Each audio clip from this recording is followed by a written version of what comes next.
Yep, this check valve is broken. So I'm replacing this broken inline check valve, making sure I am aware of the orientation, and I'll match the orientation. Now the tricky part is that I'm gonna have to tighten these at the same time so it's pulling it together. And I took that off so it's easier to handle. Okay, I got the water turned on up there. I'm gonna see if I can keep the spring in here. If not, I'll have to take the spring out. So I'm bleeding the air out.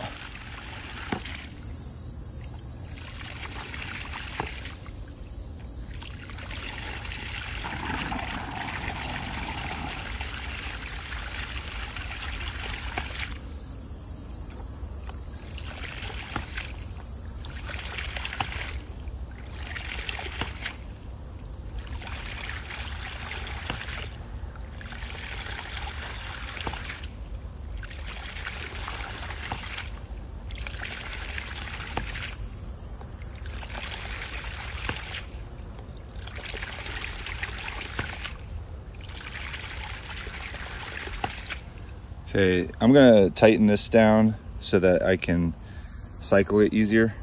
Yeah, even with this turned all the way shut, it's not cycling, so I think that is creating too much pressure.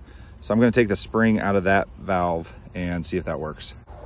So it should just freely flap, similar to the other valve that I had in there, but this is all the hardware store had. So I open this up a little bit, and it is cycling like it should. Now, in order for it to start filling up, I did have to pull it up in the upright position, but that's looking pretty good. So we'll let that run and fill up and overflow there before I open that up a little bit more.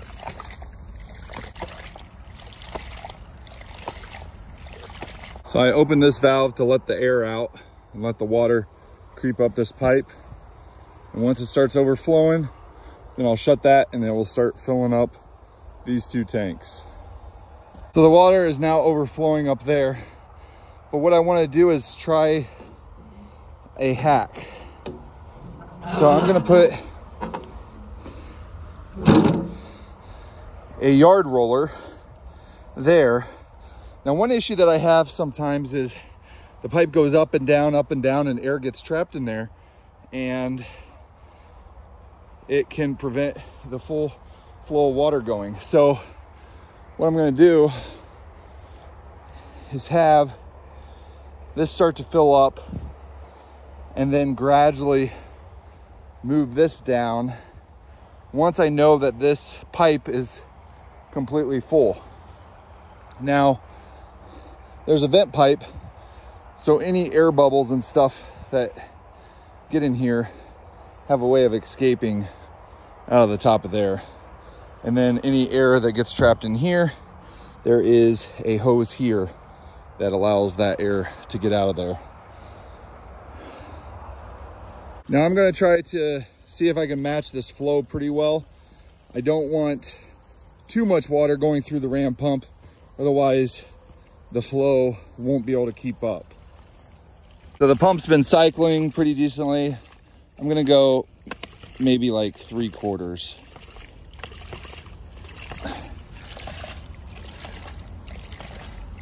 So now it will be moving more water.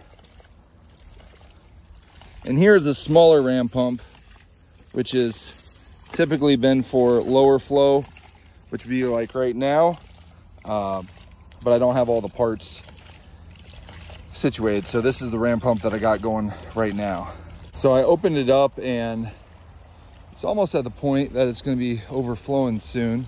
Yeah, it's overflowing there. So that's a good flow rate for it. Head and clean out the filter so that the water doesn't get slowed down by that.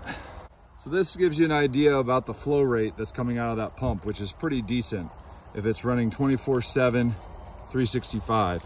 Well, it won't be 365 because we're in the Midwest and I don't have as configured for winter setup. So this is the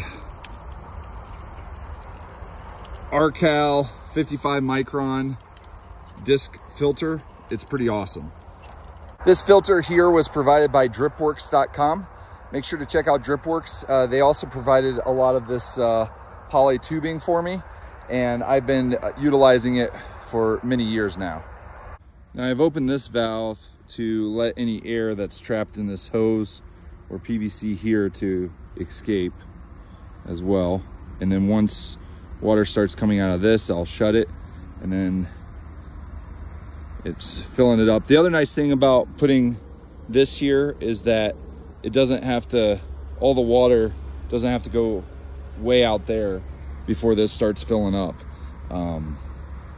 I do need to put a ball valve here, so then I can preload these two tanks before releasing it down that way.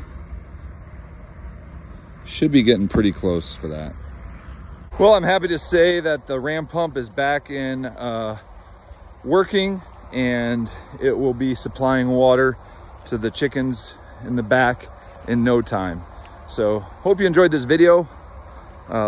Comment down below if you have a ram pump set up, and if you don't, go to our website farmerbrad.com and search for ram pump, and it will link you with an affiliate link to be able to purchase a ram pump similar to the ones that we have. So take care until next time. Now is a great time to homestead.